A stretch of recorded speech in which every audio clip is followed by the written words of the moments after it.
आप देख रहे हैं मथुरा न्यूज 24। नमस्कार, एक बार फिर से स्वागत है आपका मथुरा न्यूज 24 में। मैं हूं आपके साथ राधा कुंदेरिया। आइए शुरू करते हैं खबरों का सिलसिला। मथुरा वृंदावन मार्ग स्थित धौरेरा गांव में बीते दिन नारायण नामक व्यक्ति के घर से चोरी हो गई, जिसके चलते पीड़ित बुधवार को थाना कोतवाली पहुंचा, जहां उसने अपने घर में हुई चोरी के खिलाफ तहरीर दी। साथ ही उसने बताया कि प्रधानमंत्री आवास योजना के अंतर्गत बनाए जा रहे मकान के रुपए उसके निर्माण वाले घर में रखे गए थे, जहां मिस्त्री और बेलदार कार्य कर रहे थे। मकान मालिक नारायण ने मिस्त्री पर चोरी का आरोप लगाया है। इस बारे में जानकारी देते हुए पीड़ित नारायण ने बताया, क्या नाम है आपका? नारायण दास है। कहाँ के रहने वाले हैं? धरेरा। क्या मामला है, क्यों आए हैं कोतवाली? मैं यहाँ पे अर्ज करने आया था। मेरा 45,000 रुपया थैला से घर में रखा था। थैला से श्याम नाम के जो ठेकेदार है उसने लेबर को लगाया था। लेबर ने मवाद घर से फैला रहा था। मैं 10 मिनट फैला को रख के बाहर गया था। बाहर से आके दुकान में गया था। दुकान से आके मैं 1-1.5 घंटा बाद थैला देखा। इस थैला देखने के बाद देखा हमारे 45,000 रुपया गायब। 45,000 से थोड़ा बहुत मैं खर्चा किया हूँ। अभी आप थाने आए हैं बाबा? रिपोर्ट मैं वहाँ पे दर्ज कर रहा हूँ और जो दारोगा उस अड्डा चौकी दारोगा को भी दिया हूँ। अड्डा चौका कि दारोगा ने इन लोगों ने कह रहा है फर्जी है, तुम्हारा पहले भी सिलेंडर चोरी हो गया है। सिलेंडर चोरी हो गया तो कहूँगा ना चोरी हो गया। कब की घटना है बाबा? सिलेंडर चोरी होगा ये 10-15 दिन पहले का अंदाज। हाँ, तो उसके बाद ये चोरी हो गया। मैं 5 मिनट पहले अपने दम नहीं लगा। आपका पैसा कब चोरी हुआ है आपका? 25 तारीख के ऐसा कुछ इसमें लिखा हुआ है। 25 तारीख को चोरी हुआ था। इसमें लिखा हुआ है। हाँ, कोई तारीख है इसमें देखिए। हाँ। अभी आपकी रिपोर्ट दर्ज नहीं हुई है? अभी आपकी दर्ज अभी दिया हूँ, चौकी में भी दिया हूँ। इस चौकी में दिया हूँ। दारोगा जी, वो जो छोटे दारोगा जी अड्डा चौकी का, वो फर्जी है।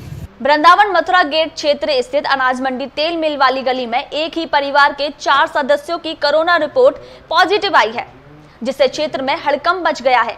आपको बताते चलें कि 12 दिन पूर्व इसी परिवार में एक व्यक्ति की रिपोर्ट पॉजिटिव आई थी, जिसके बाद से उस व्यक्ति को इलाज के लिए अस्पताल भेज दिया गया।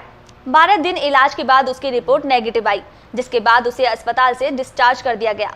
लेकिन 12 दिन बाद परिवार के अन्य सदस्यों की रिपोर्ट पॉजिटिव आने के बाद स्वास्थ्य विभाग पर स्थानीय लोगों ने सवाल उठाना प्रारंभ कर दिया है और उनका कहना है कि स्वास्थ्य विभाग की लापरवाही से शहर में मरीजों की संख्या लगातार बढ़ती जा रही है। साथ ही हॉटस्पॉट क्षेत्र में लोगों की आवाजाही लगातार बढ़ती जा रही है और वहीं हॉटस्पॉट क्षेत्र में रहने वाले लोग सरकार के नियमों का उल्लंघन कर रहे हैं।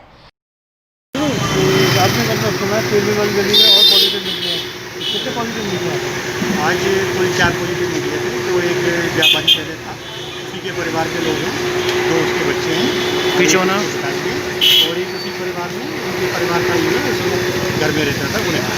तो क्या स्वास्थ्य विभाग के द्वारा पूरे क्वारंटीन क्षेत्र की हॉटस्पॉट की कबूली की जा रही है क्या? स्वास्थ्य विभाग द्वारा इस मामले में हर दर्जे की लापरवाही बरती जा रही है। जिस घर में पॉजिटिव निकला था आज से लगभग 12-13 दिन पहले, उस घर के अन्य लोगों की भी कल यानी कि 28 तारीख को जांच की गई है। इससे पहले उनकी जांच नहीं की गई। पूरे मोहल्ले के लोगों की जाँच की गई है। मोहल्ले के लोगों की जांच के लिए भी कल ही टीम आई थी, उन्होंने भी किया था। किसी में लक्षण नहीं है तो किसी की जांच नहीं की। जिस तरह से यहाँ पे हॉटस्पॉट पर टीम भी हटी हुई देखी जा रही है, क्या कारण है इसका? थोड़ी बहुत इस मामले में भी लापरवाही बरती जा रही है। सैनिटाइजर जिस तरीके से होना चाहिए वो नहीं हो पा रहा है। एवं लोगों का आवागमन होने को मिल रहा है, क्यों मिल रहा है हॉटस्पॉट क्षेत्र में से भी? स्वास्थ्य विभाग एवं सभी विभागों द्वारा किसी न किसी स्तर पर लापरवाही लेता है। जैसा कि कहता है कि शनिवार इतवार को पूरा शहर सैनिटाइज किया जाए, लेकिन वो तो होता नहीं। शनिवार को हुआ था ये एरिया, क्योंकि यहाँ अधिकारियों का आना भी शनिवार वाले दिन अधिकारियों का आना नगर आयुक्त का और नोडल अधिकारी है, उनके लिए उनका था उस तरीके से हो रहा था। और जो पहले पॉजिटिव केस मिल रहा था उसके बाद तो सैनिटाइजर हो रहा था, पर पिछले कई दिन से कोई भी व्यवस्था नहीं हो। नहीं, लोगों का भी आवागमन देखने को मिल रहा है हॉटस्पॉट क्षेत्र में से लगातार, क्या कारण है इसका? लोग भी आ जा रहे हैं, इसमें से क्या कारण है कि प्रशासन का लापरवाही बरत रही है इसमें? कुछ स्तर पर प्रशासन द्वारा लापरवाही बरती जा रही है, जो सख्ती लागू होनी चाहिए थी वो लागू नहीं हुई। मथुरा के थाना नौजिल इलाके के गांव ऐदलगढ़ी के समीप इंपीरियल पब्लिक स्कूल के सामने उस वक्त दर्दनाक हादसा घटित हो गया जब एक तेज रफ्तार ट्रक ने सामने से टेम्पो में टक्कर मार दी, जिसमें सवार 2 लोगों की मौके पर ही दर्दनाक मौत हो गई और एक गंभीर रूप से घायल हो गया, जिसे नौजिल के सामुदायिक स्वास्थ्य केंद्र में भर्ती कराया गया। बताया जा रहा है कि ट्रक तेज रफ्तार से अलीगढ़ की तरफ से आ रहा था, तभी ट्रक ने टेम्पो में सामने से टक्कर मार दी। टक्कर इतनी भीषण थी कि टेम्पो पूरी तरह क्षतिग्रस्त हो गया। वहीं ट्रक चालक ट्रक छोड़कर मौके से फरार हो गया। सूचना पाकर PRV 1938 पुलिस बल के साथ मौके पर पहुंचे। PRV 1938 में अस्पताल भिजवाकर ट्रक को अपने कब्जे में ले लिया। तो वहीं घटना स्थल पर एकत्रित लोगों का कहना है कि बार-बार कॉल करने के बाद भी कई घंटे तक एम्बुलेंस नहीं पहुंची। क्या नाम है आपका? ओम प्रकाश सर। कहाँ के रहने वाले हैं आप? लालपुर। अजय ये बताओ क्या घटना यहाँ हुई है? यहाँ साहब एक्सीडेंट हुआ है, ट्रक के पीछे एक टेम्पो लगा है जी। करीब 1-1.25 घंटा हो गया, ना पुलिस है ना कोई कुछ है, हमने इनको सूझाया है यहाँ से। कितने लोग घायल हुए हैं? 3 लोग हैं सर। क्या स्थिति है उन लोगों की? तीनों की स्थिति बिल्कुल खराब है सर। तो ये पुलिस जो यहाँ पर आई है, पुलिस आई है यहाँ पे, कोई लापरवाही है, पुलिस की कोई सदुरुस्ती नहीं है। अभी तक इनको अस्पताल भेजने के लिए कोई व्यवस्था नहीं, कोई व्यवस्था नहीं है इनके पास। हमें फोन मिला रहे हैं ये 108 पे फोन किया, क्या रेस्पॉन्स सब कर लिया, कोई फोन नहीं उठा रहा सर। अब पुलिस आ गई है, क्या कह रहे हैं ये लोग? कुछ नहीं, साधना दे रहे हैं, बुला रहे हैं, पुलिस आ रही है, गाड़ी आ रही है, साधना दे रहे हैं। 20 मिनट की टाइमिंग होती है, 1 घंटा हो गया सर, लेकिन अभी कोई व्यवस्था नहीं है जी। धर्म रक्षा संघ के तत्वाधान में रजत शिला पूजन कार्यक्रम की श्रृंखला में आज अंतर्राष्ट्रीय ख्याति प्राप्त राधा रमण मंदिर के सेवाधिकारी युवा धर्माचार्य श्री पुंडरीक गोस्वामी जी महाराज ने एवं श्री कृष्णचंद्र ठाकुर जी महाराज ने भागवत धाम आश्रम में बड़े भाव से वृंदावन से अयोध्या राम मंदिर के लिए जाने वाली रजत शिला का पूजन किया। श्री पुंडरीक गोस्वामी ने कहा कि ब्रज के अनंत स्थानों से एकत्रित की गई पवित्र रज से युक्त यह रजत शिला अयोध्या जा रही है। यह राम मंदिर की नींव में पहली ईंट के रूप में स्थापित होगी। आपदामपहर्तारं दातारं सर्वसंपदां लोकाभिरामं श्रीरामं भूयो भूयो नमाम्यहम्। सनातन धर्म के लिए सर्वोत्तम सूचना है और विश्व के लिए, केवल सनातन धर्म ही नहीं कि प्रभु श्री राम के मंदिर निर्माण का कार्य प्रारंभ हो रहा है और भूमि पूजन का भव्य आयोजन जो कि 5 अगस्त को होने जा रहा है, वो एक अभूतपूर्व कार्यक्रम होना है। हम सबके लिए आंतरिक रूप से पुनरपि राम राज्य की स्थापना हो रही है। वो राम राज्य जो जनमानस से जुड़ता है, वो राम जो सर्वसमर्थ होते हुए भी वन की तरफ सब त्याग करके चले जाते हैं, वो जो सबसे जुड़ जाते हैं, वो जो अपनी पत्नी और स्त्री रक्षा के लिए सब कुछ करने पर उद्यत हो जाते हैं, वो राम जो सर्वगुण संपन्न हैं, ऐसे प्रभु श्री राम के मंदिर निर्माण का कार्य होना है। मुझे बड़ी प्रसन्नता है कि लॉकडाउन की परिस्थिति है, इसलिए ज़्यादा तो कुछ नहीं, पर मैं आभारी हूँ धर्म रक्षा संघ का और वृंदावन के सुप्रसिद्ध और बहुत सारे सामाजिक कार्यों से जुड़े हुए श्री सौरभ गौड़ जी का कि उन्होंने मुझे ये अवसर प्रदान किया। ये रजत शिला जो वृंदावन के संपूर्ण 84 कोस के बरसाना, नंदगाम, वृंदावन सबकी सुंदर रज जिसमें है, जमुना, राधा कुंड, श्याम कुंड, गोविंद कुंड का जल जिसमें है और वृंदावन के संपूज्य दिव्य प्रतिष्ठित संतों ने जिसका पूजन किया है, ऐसी शिला ब्रज रज लेकर के जा रही है। ये ब्रज रज जिसकी महिमा कहते, ब्रज अर्थात जहां ब्रह्म भी रज बनकर पड़ा हुआ है, तो स्वयं ब्रह्म ही रज बनकर जहां अवस्थित हुआ है, वहीं तो स्वयं परब्रह्म राम का मंदिर बन सकता है। हमारे बम्बई से पधारे मधुसूदन अग्रवाल जी भी पूजन करेंगे और व्यास मंच पर आसीन चिरंजीव इंद्रेश इस शिला का पूजन करेंगे और दास भी अपनी भाव समनांजलि, विनयांजलि, प्रणामांजलि अपना मत्था टेक करके भगवान राघव के चरणों में प्रणति निवेदन करेंगे। बस इन आंखों की यही अभिप्सा है कि जल्दी से जल्दी मेरे राघव का भव्य और दिव्य मंदिर निर्मित हो। थाना सदर बाजार इलाके में स्थित राजकीय बाल सुधार गृह में 14 शातिर बाल कैदी रातों रात फरार हो गए। 2 बजे यहां की सुरक्षा में तैनात होमगार्ड बिल्डिंग के पीछे गश्त दे रहा था। तभी अचानक अगले दरवाजे के पास से दीवार पर लगे खिड़की को तोड़कर यहां पर बंद 14 बाल कैदी फरार हो गए, जिनकी सूचना जैसे ही जिले के वरिष्ठ अधिकारियों को लगी तो उन्होंने तुरंत ही स्थानीय पुलिस को तलाशी अभियान चलाए जाने का आदेश दिया। वहीं तलाशी में आसपास के इलाकों से 7 बाल कैदियों को पकड़ लिया गया, लेकिन अन्य 7 फरार कैदी की तलाश जारी है।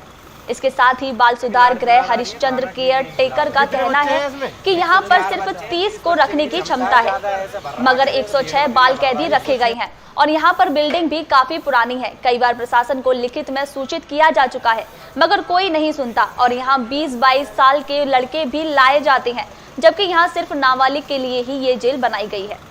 कैदियों के भागने की जानकारी आई है, क्या मामला था पूरा? देखिए, रात में करीब 2:30 बजे की ये घटना है, जिसमें से 14 जो जुवेनाइल हैं, जो यहाँ जुवेनाइल ऑब्जर्वेशन होम में रखे गए हैं, उनमें से 14 जो हैं वो रात में यहाँ पर जो खिड़की है उसको तोड़ करके यहाँ से फरार हो गए हैं। सूचना प्राप्त होते ही लगातार पुलिस की टीमें पूरे क्षेत्र में भ्रमण करके उनको रिकवर करने की कोशिश कर रही हैं। तो 14 में से जो 7 हैं उनको रिकवर कर लिया गया है, मुनाविरक्षा में ले लिया गया है। बाकियों के लिए भी सभी थाना क्षेत्रों में जहाँ जहाँ से वो संबंधित हैं और अन्य जगह पर पूरे डिस्ट्रिक्ट में इसकी सूचना करा दी गई है। हमारी पुलिस टीम लगी हुई है। बहुत जल्द बाकी के जो बचे हुए हैं उनको भी अभिरक्षा में जल्द ही ले लिया जाएगा। इस संबंध में तहरीर प्राप्त होते ही इसमें एक मुकदमा पंजीकृत किया जाएगा और अगर किसी की संलिप्तता पाई जाती है, किसी के स्तर पर यहाँ पर लापरवाही पाई जाती है, तो उसके आधार पर भी कार्रवाई आगे आने वाले दिनों में की जाएगी। जनपद के रिफाइनरी में बदमाशों के हौसले इस कदर बुलंद हैं कि महिलाओं का घर से बाहर निकलना तक दुश्वार हो गया है। महिलाओं की सुरक्षा के लिए योगी सरकार लाख दावे करती हो, लेकिन मथुरा जनपद के रिफाइनरी क्षेत्र में ये सभी दावे खोखले साबित होते नजर आ रहे हैं। रिफाइनरी क्षेत्र में हो रही एक के बाद एक सनसनीखेज वारदातों ने आम इंसान को झकझोर दिया है। किसी भी वारदात में अभी तक रिफाइनरी पुलिस के हाथ कुछ भी नहीं लग सका है। बुधवार की सुबह थाना रिफाइनरी क्षेत्र अंतर्गत कदम बिहार कॉलोनी में उस समय हड़कंप मच गया, जब कॉलोनी निवासी मंजू भारद्वाज पत्नी कृष्ण भारद्वाज सुबह तकरीबन 9 बजे अपने घर के बाहर झाड़ू लगा रही थी। तभी बाइक सवार 2 बदमाशों ने महिला का गर्दन पर चाकू रखकर गले में पड़ी सोने की चेन लूटकर फरार हो गए। लूट की घटना सुनकर कॉलोनी के सभी लोग एकत्रित हो गए। वहीं लूट की सूचना मिलते ही सीओ रिफाइनरी वरुण कुमार सिंह मौके पर पहुंचे। वह घटनास्थल का निरीक्षण कर जांच शुरू कर दी। ये कितने बजे की बात रही होगी आंटी? 1 घंटा ही हुआ हमसे, आधा पौन घंटा तुम लोगों का हुआ। जी जी, 9:30 ऐसे बजे होंगे, काम ही कर रहे थे घर के आगे सफाई पे। जी, तो ये मोटरसाइकिल पे थे? हाँ, क्या कुछ यहाँ खड़ा था, एक मेरे से पूछ रहा था बस। अच्छा, क्या आपसे क्या कुछ पूछा उसने? मेरे से यही पूछा था कि आंटी यहाँ पुताई वाले कोई वैसे में बेटा यहाँ तो कोई काम बांध चल रहा है, किसी घर जाके पूछ ले कि आंटी आपके बात कर लो। मेरी बात नहीं करनी, जैसे मैं अंदर आई उसे कैसे ले। हाँ, तो मैं तैयार थे क्या उनके? अब मैंने इतना ध्यान नहीं दिया ऐसा। कितनी उम्र के रहे होंगे वैसे? ज़्यादा नहीं है, 24-25 साल हो गए।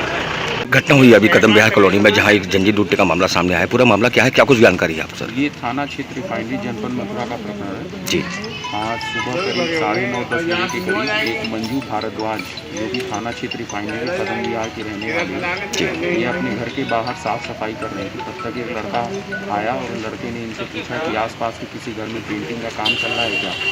तो फिर इसी दौरान उन्होंने बातों में उलझा करके उनकी चैन छीन ली और फिर किसी एक और लड़के के साथ, जो कि कुछ दूरी पर मोटरसाइकिल पर खड़ा था, उसके साथ बैठ के भाग गया। जी, तो कुछ पता चला था कि सीसीटीवी फुटेज वगैरह कुछ खोलो? अब हम लोग आसपास जो भी सीसीटीवी कैमरे लगे हैं उसको खंगाल रहे हैं और जल्दी से जल्दी घटना का अनावरण किया जाएगा। दोषियों के खिलाफ सख्त कार्रवाई की जाएगी। सर, इससे पहले भी एक घटना हुई थी यहाँ पर सीधी पुलिस की भिड़ंत हुई थी। कार सवार कुछ बदमाश थे, उनका भी, लेकिन यहाँ की ज्वेलर्स से रहने वाले टाउनशिप पे हैं, उनका कहना था कि यहाँ पहले पुलिस पिकेट लगती थी, लेकिन अब वो पुलिस पिकेट नहीं लगती, जिससे बोले असुरक्षित की भावना महसूस कर रहे हैं वो लोग। अब ये सुरक्षा व्यवस्था से संबंधित जो भी व्यवस्थाएं हैं उसकी एक बार फिर से समीक्षा कर ली जाएगी, जो कमियां हैं उसको दूर करने का पूरा प्रयास किया। यमुना नदी में 16 वर्षीय अज्ञात बच्चे का शव मिलने से इलाके में सनसनी फैल गई। बुधवार शाम यमुना नदी के बीचों बीच टापू के किनारे एक शव मिला। जब यमुना किनारे घूम रहे लोगों की नजर उस बहते हुए शव पर पड़ी, उसको देखकर वहां लोगों की भीड़ जमा हो गई। एकत्रित भीड़ ने पुलिस को शव बहने की सूचना दी। सूचना पाकर थाना गोविंद नगर व बंगाली घाट चौकी की पुलिस मौके पर पहुंच गई, जिन्होंने शव को यमुना नदी से बाहर निकाला। यमुना नदी में मिला शव 16 वर्षीय बच्चे का 2 दिन पुराना प्रतीत हो रहा है। लेकिन अभी सबकी कोई शिनाख्त नहीं हो पाई है, जिसके बाद पुलिस ने सबको पोस्टमार्टम के लिए भिजवा दिया और उसकी शिनाख्त में जुट गई है। क्या नाम है? सतप्रकाश जी, क्या है सब मिला है जो यहाँ पर, कहाँ पर मिला है? हम लोग यहाँ टहलने के लिए आए थे, जैसे कि डेली आते हैं जी, रोज आते हैं हम शाम को टहलने यहाँ। तो यहाँ एक शख्स तैरता हुआ दिखाई दिया, तो इसकी सूचना जमुनाबाद पुलिस को दी गई और जमुनाबाद पुलिस ने आकर चौकी इंचार्ज विजय चौहान है शायद, तो उन्होंने आकर यहाँ सबको जमुना से निकलवा के और पोस्टमार्टम के लिए भेज दिया गया है और उस पर कार्रवाई की जा रही है। अच्छा, आपको कैसे पता चली थी? हम डेली यहाँ टहलने आते हैं शाम को, जैसे और दिनों की भांति टहलने आते थे, आज भी टहलने आए थे। तो एक सब हमें दूर से दिखाई दिया और भी यहाँ एकत्रित बहुत सारे लोग थे, उन्होंने भी देखा। देश में कोरोना का ग्राफ लगातार बढ़ रहा है। देश में इसके संक्रमितों की संख्या कम होने का नाम ही नहीं ले रही है। इसके चलते मथुरा जनपद के कोरोना मरीजों की संख्या में लगातार इजाफा हो रहा है। वहीं मथुरा जनपद के शेरगढ़ में एक और व्यक्ति कोरोना पॉजिटिव निकला है। वहीं इस बारे में सामुदायिक स्वास्थ्य केंद्र के डॉक्टर अभिजीत शर्मा ने जानकारी देते हुए बताया कि शेरगढ़ के सरकारी बैंक व निःशुल्क कोरोना जांच के रैंडम सैंपल कैंप लगाया गया था, जिसमें 80 व्यक्तियों के सैंपल लिए गए, जिसमें माली मोहल्ला निवासी एक व्यक्ति की कोरोना पॉजिटिव रिपोर्ट आई है, जिसके बाद डॉक्टरों की टीम ने तुरंत संज्ञान लेते हुए मरीज को आइसोलेशन के लिए भेज दिया है। कोरोना के चलते यहाँ लगभग कितने टेस्ट किए गए हैं, किसकी तरफ से? पहले बार तो मैं अपना परिचय देना चाहूँगा। मेरा नाम डॉक्टर अमित कश्यप है और मैं अधीक्षक चट हूँ छात्र ब्लॉक का जी। और हमारे यहाँ अभी 2-3 दिन पहले से हमारे यहाँ चाता ब्लॉक में सैंपल होना शुरू हुए हैं कोरोना के, जो अभी पहले CSC पे ही हो रहे थे जी। और अभी हमने संडे को एक मार्केरा गाँव है, वहाँ भी हमने सैंपल लिए हैं, अराउंड 85 के आसपास हमने सैंपल लिए हैं। और आज हमने अपनी जो PSC हमारे शेड है वहाँ पर सैंपल हमने लेना शुरू किया है और अभी तक अराउंड 32 सैंपल हम लोग ले चुके हैं यहाँ से जी। तो यहाँ पे हर संडे को मंडे को कोई टाइम टेबल है जैसे कि आप ये अब अभी हम कोशिश कर रहे हैं कि हम डेली का यहाँ पर सैंपल कराना शुरू कर रहे हैं। जैसे छाता में तो हमारे डेली हो रहा है छाता CSC पर जी, वही चीज़ हम यहाँ पर PSC पे भी कराना शुरू कर रहे हैं। गैंगस्टर बबलू प्रधान की गिरफ्तारी के लिए SSP ने CO के नेतृत्व में 3 टीम गठित की, जिससे आरोपी की गिरफ्तारी जल्द से जल्द हो सके। वहीं आरोपी की संपत्ति कुर्क करने के लिए पुलिस तैयारी कर रही है। आपको बता दें कि 6 दिन पहले आरोपी थाने की दीवार कूदकर फरार हुआ था। वहीं पुलिस आरोपी को पकड़ने के लिए पीछा कर रही थी और आरोपी फिर एक बार थाने पहुंचकर अपनी स्कॉर्पियो लेकर फरार हो गया। पुलिस की इस बड़ी लापरवाही का मामला सामने आया है। इससे पहले भी 3 महीने पहले आरोपी बबलू पुलिस कस्टडी से फरार हो चुका है। थाना इगलास का बबलू प्रधान एक अपराधी है। ये EC एक्ट के 3/7 EC एक्ट का वांछित अपराधी था। वो उस दिन 1 सप्ताह पहले उन्हें थाना पर आया था, थाना के सामने आया था। उसने थाने के आने के बाद पुलिस उनकी गिरफ्तारी करने की कोशिश किया था। वो आदमी पुलिस की गिरफ्तारी से भाग गया था थाना से और उसके बाद उसकी गाड़ी बाहर था, वो गाड़ी भी उनका साथी आके लेके चले गया था। उसके बाद पुलिस ने तुरंत टीम गठित करके उनका और उनका साथियों की गिरफ्तारी करने के लिए मैंने टीम गठित किया था।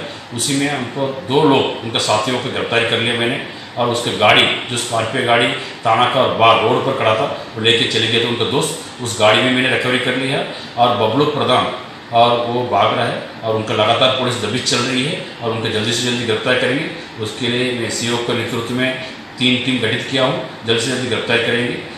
और बबलू प्रधान के खिलाफ गैंगस्टर एक्ट में कार्य होगा। उनके खिलाफ कई मुकदमा है, EC एक्ट का है, 60 एक्सेस एक्ट का मुकदमा है और उसका सबको गैंगस्टर एक्ट लगा के उनका संपत्ति का कुर्की करने के लिए भी टीम गठित कर लिया हूँ। उनका जल्दी से जल्दी शीघ्र उसका गिरफ्तारी करके उनकी कार्रवाई करेंगे।